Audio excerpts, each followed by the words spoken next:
नमस्कार। महाराष्ट्रातील तमाम विना तथा अंशतः अनुदानित शिक्षक बंधू भगिनींनो, मी प्राध्यापक भारत जामनिक बऱ्याच दिवसानंतर बऱ्याच महिन्यानंतर आजचा हा महत्त्वपूर्ण व्हिडिओ तुम्हाला टाकतो। तो गांभीर्याने तुम्ही समजून घ्यावा आणि पुढची दिशा ठरवावी। गेल्या 1-2 दिवसापासून आम्ही मी असेल, रंगारी सर असतील, रहाटे काका असतील, अजय थुल सर असतील आणि लक्ष्मण गायकवाड सर आणि इतर सहकारी यांनी मंत्रालयीन पाठपुरावा असो किंवा नवनिर्वाचित जे शिक्षण मंत्री आहेत, धडाडीचे नेतृत्व असणारे आदरणीय माननीय दादासाहेब भुसे यांची भेट घेतली। तर या सर्व भेटीचा मागचा एक हेतू होता की 14 ऑक्टोबरला जो काही शासन निर्णय झाला त्याची अंमलबजावणी लवकर व्हावी पगारामध्ये, आणि म्हणून अनेक शंका कुशंका संभ्रम शिक्षकांच्या मनामध्ये होता। आणि दुसरा होता मुद्दा संच मान्यतेचा, आणि तिसरा कमी पटसंख्या आणि इतर काही अनेक शिक्षकांचे प्रश्न।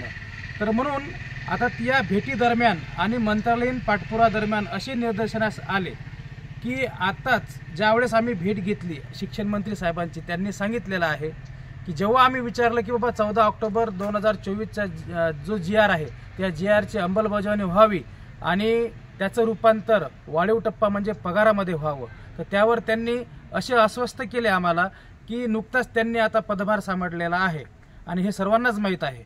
आणि म्हणून आता हा जो काही निर्णय हा आर्थिक असल्यामुळे याच्यावर वरिष्ठांशी बोलून आणि स्वतंत्र अशी बैठक लावून याच्यावर नक्कीच मार्ग काढू असे त्यांनी आम्हाला आश्वस्त केले।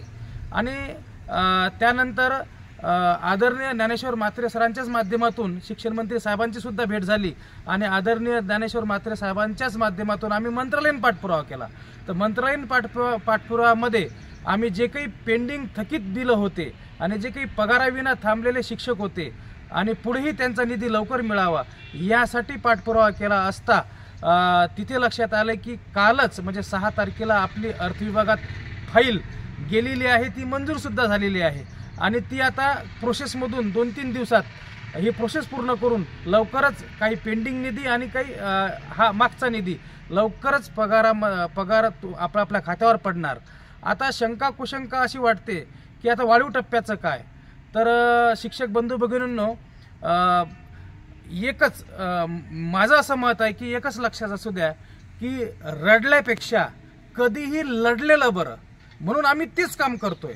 आणि माझी अशी विनंती आहे की आपणही जर थोडा जोर लावला म्हणजे आपापल्या विभागातल्या आमदारांना घेऊन, त्यानंतर आपापले जे काही अनेक संघटना आहेत या महाराष्ट्रामध्ये, तर अनेक संघटनांच्या पदाधिकाऱ्यांनी, जसे आता जगदाळे सर आता आपापलं काम करतायत, अनेक शिक्षक करतायत थोडेफार, तर आणखी काही शिक्षकांच्या प्रतिनिधींनी थोडं मनावर घेऊन जर समजा मंत्रालयीन पाठपुरावा केला तर या वाढीव टप्पा आपल्याला 1 महिन्याच्या तरी किमान पगारामध्ये त्याचं रूपांतर व्हावं आणि राहिलेला समजा बजेटमध्ये तरी दिलं तरी आपण त्याच्यावर समाधान आहोत।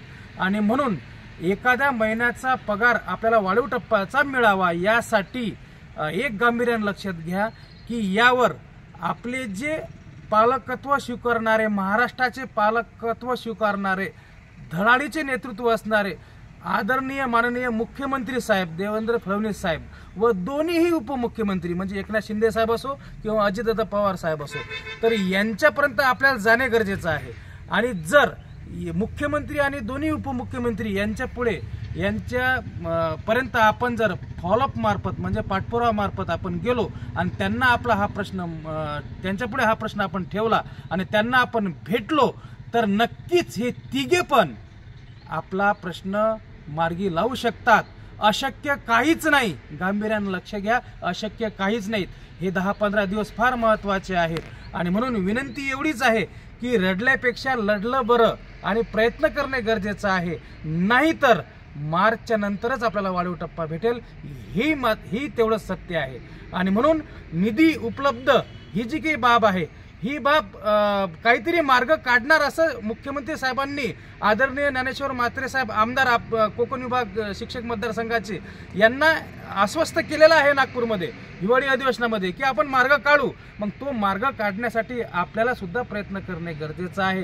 जसे आमदार ज्ञानेश्वर म्हात्रे साहेब हे सुद्धा प्रयत्न करतात, आजगावकर साहेब हे सुद्धा प्रयत्न करतात, इतरांनी सुद्धा प्रयत्न करून हा मार्ग नक्की सोडवावा आणि हीच माझी कळकळीची विनंती आहे। म्हणून गांभीर्याने लक्षात घ्या, जोपर्यंत आदेश मिळणार नाहीत जोपर्यंत संच मान्यता होत नाही तोपर्यंत आदेश मिळणार नाहीत तोपर्यंत पगारामध्ये त्याचं रूपांतर होणार नाही। ह्या तिन्ही प्रोसेस जर करायच्या असतील वाढीव तर आपल्याला सजग होणे गरजेचं आहे। नक्कीच आपल्याला आजचे मुख्यमंत्री उपमुख्यमंत्री आणि दोन्ही उपमुख्यमंत्री हे आपल्याला न्याय देतील हीच अपेक्षा करतो आणि थांबतो।